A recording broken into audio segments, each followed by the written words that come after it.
जय श्री राधे। पूज्य श्री सद्गुरुदेव भगवान के चरणों में प्रणाम। यह प्रसंग गीता प्रेस कल्याण पत्रिका से लिया गया है।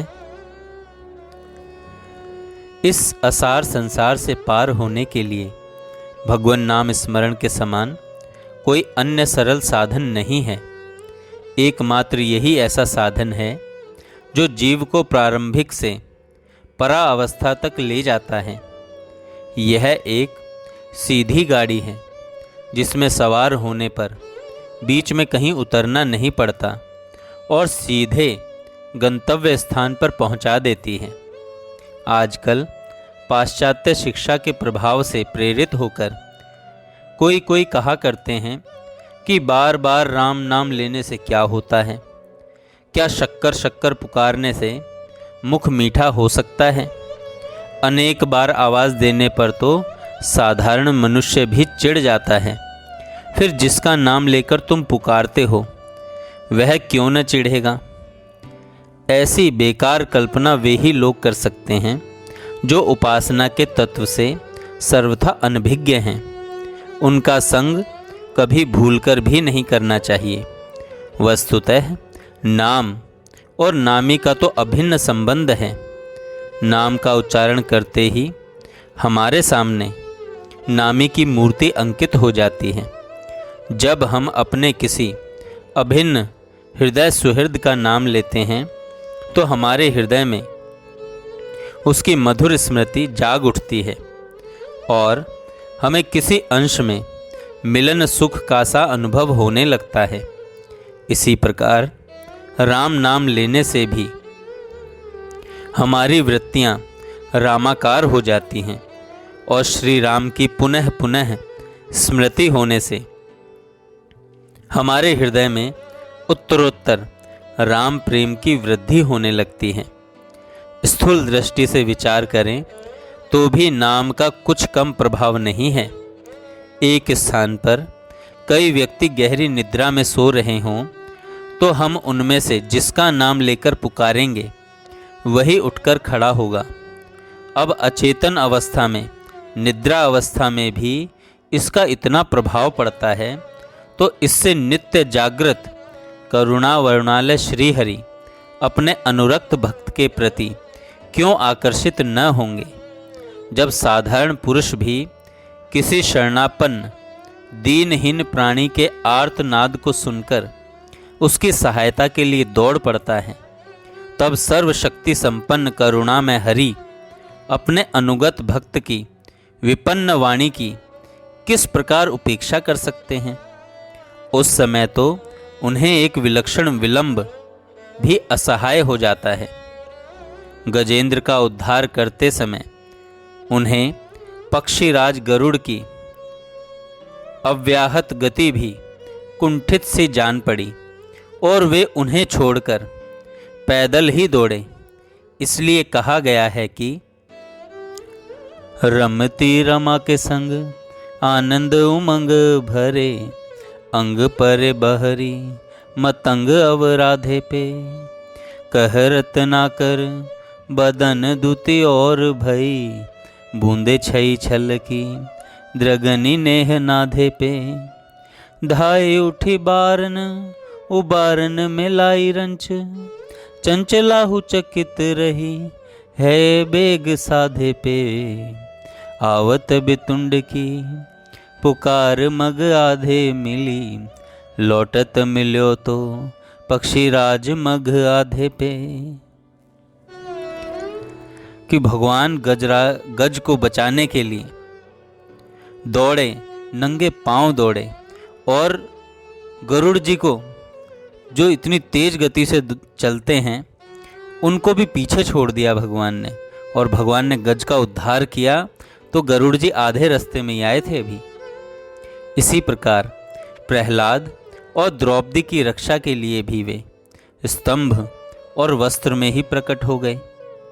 इसी का कविवर बोधा ने अपनी विमल वाणी में कैसा वर्णन किया है कि वह प्रीति की रीत को जानत थी, तभी तो बच्यो गिरि डाहन ते, गजराज पुकार के प्राण तजो, नजरो वह होरी का दाहन ते। कवि बोधा कछु न नोखी यही, नहीं का बने प्रीति निबाहन ते।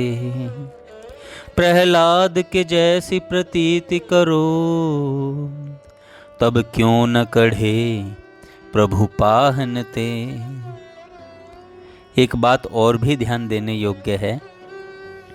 देखिए, माता गृह कार्यों में लगी होती है और अपने पुत्र को गोद से उतारकर इधर उधर खेल में लगा देती है। उस समय यदि थोड़ी ही देर बाद वह माँ माँ कहकर पुकारने लगता है तो क्या वह चिढ़ जाती है? नहीं, वह तो तुरंत ही उसे गोद में लेकर प्यार करने लगती है। इसी तरह भगवान, जो सारे जगत के माता पिता हैं, अपने अनन्य शरण भक्तों के मुख से अपने सुमधुर नामों का घोष सुनकर हठात उनकी ओर आकर्षित हो जाते हैं और उन्हें अपने निर्भय अंक में उठाकर उनके संपूर्ण पाप तापों को शांत कर देते हैं। यूँ तो भगवान के सभी नाम मंत्र में हैं, तथापि उनके राम नाम की तो शास्त्रों में बड़ी ही महिमा गाई गई है। वह छिपी हुई अग्नि के समान है। यदि अज्ञान अवस्था में भी इसका उच्चारण किया जाए तो भी यह जीव के सारे प्रत्यवायों को समूल भस्म कर देता है। इसकी महिमा को समझ बूझकर जप करने पर तो प्रज्वलित अग्नि के समान तत्काल फल प्रदान करता है। किंतु एक बात अवश्य याद रखनी चाहिए, जिस मनुष्य ने सब प्रकार की आशा तृष्णा और संकल्प विकल्पों को त्याग दिया है, वही इसका ठीक ठीक रसास्वादन कर सकता है। जिस प्रकार मुख में नमक लेकर चीनी की ढेरी के ऊपर घूमने वाली चींटी को उसकी माधुरी का आस्वादन नहीं हो सकता, उसी प्रकार वासना युक्त पुरुषों को नाम जप करने पर भी उसका यथार्थ सुख नहीं मिल सकता। इसके लिए तो सारी वासनाओं को सदा के लिए जलांजलि देनी होगी, तभी उसे यथार्थ राम रस का अनुभव होगा। वास्तव में रसना तो वही है जो राम रस का आस्वादन करती है। विषय रस में तो कूकर शूकर भी चखते ही हैं, फिर उनमें और मनुष्य में भेद ही क्या रहा। श्री गोसाई जी महाराज कहते हैं, राम रटे रसना वही, सही सजीवन मूरी, नहीं तो जिव्या स्वान की, तुलसी डार धूरी। ऊपर कहा जा चुका है कि नाम और नामी का अभेद है। अतः जिस प्रकार भगवान राम संपूर्ण विश्व वृक्ष के बीज हैं, उसी प्रकार राम नाम भी संपूर्ण वांगमय का बीज है।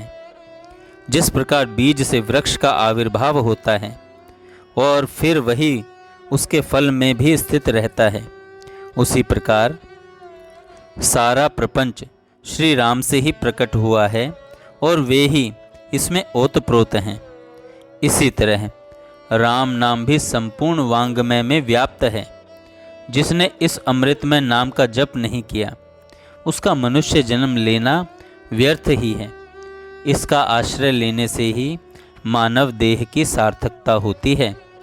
जिस प्रकार पारस के स्पर्श से लोहा सोना हो जाता है, उसी प्रकार राम नाम के प्रभाव से जीव शिव हो जाता है। अतः मनुष्य को बालक अवस्था से ही राम नाम का आश्रय लेना चाहिए। कुछ लोग पूछते हैं कि फिर बुढ़ापा किस लिए है? वे बड़ी भूल करते हैं, क्योंकि वृद्धावस्था में तो भैया आँखों पे जाला होगा और नाक से नाला बहेगा और लाठी हाथ में लेकर पड़े रहोगे। खड़े खड़े मल मूत्र त्याग करोगे, पड़े पड़े थूकते रहोगे पीकदानी में। अरे भैया, जब शक्ति नहीं रहेगी तो भक्ति कैसे करोगे? राम नाम कैसे लोगे?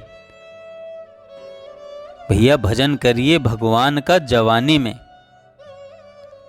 कि आँखों पे तनेगा जाला, नाक से बहेगा नाला, लाठी से पड़ेगा पाला जरा जिंदगानी में, खड़े खड़े वस्त्र में करोगे मल मूत्र त्याग, पड़े पड़े थूकते रहोगे पीक दानी में, भक्ति क्या करोगे तब शक्ति ना रहेगी जब, राम नाम बोलने तुम्हारी बंदबानी में, अतः योग योग से और भोग से वियोग कर, भजन करिए भगवान का जवानी में। जिसने रात दिन नाम जप करके अपनी जीभ और हृदय को पवित्र कर लिया है तथा जो जीवन भर इसी व्रत में लगा रहता है, उसी को अंत समय में प्रभु का स्मरण होता है और वही प्रभु के परम धाम में प्रवेश कर सकता है। ऐसा नामनिष्ठ पुरुष यदि किसी बीमारी के कारण अंत काल में बेहोश हो जाए और भगवान नाम स्मरण न कर सके, तो स्वयं भगवान स्मरण करके उसका उद्धार कर देते हैं। वे स्वयं कहते हैं, यदि मेरा भक्त कफ वात आदि दोषों के कारण अंत समय में मेरा स्मरण नहीं कर पाता, तो मैं स्वयं उसका स्मरण करता हूँ। जीवन भर मेरा स्मरण करने वाले भक्त को यदि उसके अंत काल में मैं बिसार दूं, तो मुझसे बढ़कर कोई कृतज्ञ नहीं हो सकता। इस प्रकार जिस नामनिष्ठ भक्त के स्वयं प्रभु ऋणी हो जाते हैं और उसने भूलने में अपनी कृतज्ञता समझते हैं, उसे भूलने में अपनी कृतज्ञता समझते हैं, उसके उद्धार के विषय में क्या शंका हो सकती है। उसके जैसा बड़भागी तो वही है।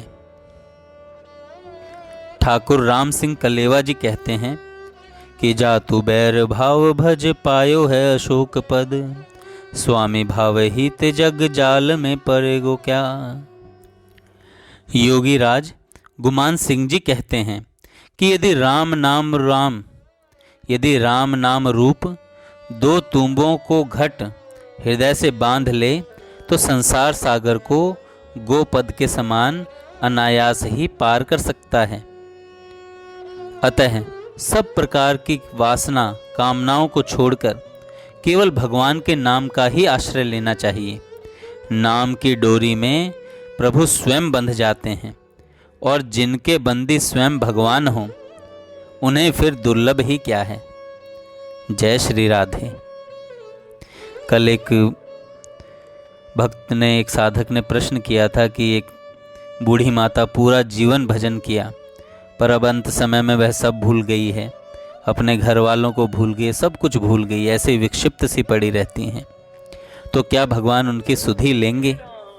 तो अभी मैंने इसी सत्संग में बताया है, पढ़ा मैंने कि भगवान कहते हैं, यदि मेरा भक्त कफ वात आदि दोषों के कारण अंत में मेरा स्मरण नहीं कर पाता, तो मैं स्वयं उसे स्मरण करता हूँ। तो भैया, जिसने पूरा जीवन राम नाम लिया है और अंत समय में अब उसकी बुद्धि थोड़ी बिगड़ गई है या गाली गलोच में रहते हैं, तो चिंता ना करें, अब भगवान उनका स्मरण कर रहे हैं, भगवान उनका स्मरण कर रहे हैं और भगवान सबका उद्धार करते हैं और भगवान ऋणी हैं उनके। इसलिए आप चिंता ना करें, भगवान कृतज्ञ नहीं हैं। जिन्होंने भगवान का नाम जीवन भर जपा है, भगवान उनका उद्धार अवश्य करेंगे। जय श्री राधे। जय श्री राधे। जय श्री राधे। पूज्य श्री सद्गुरुदेव भगवान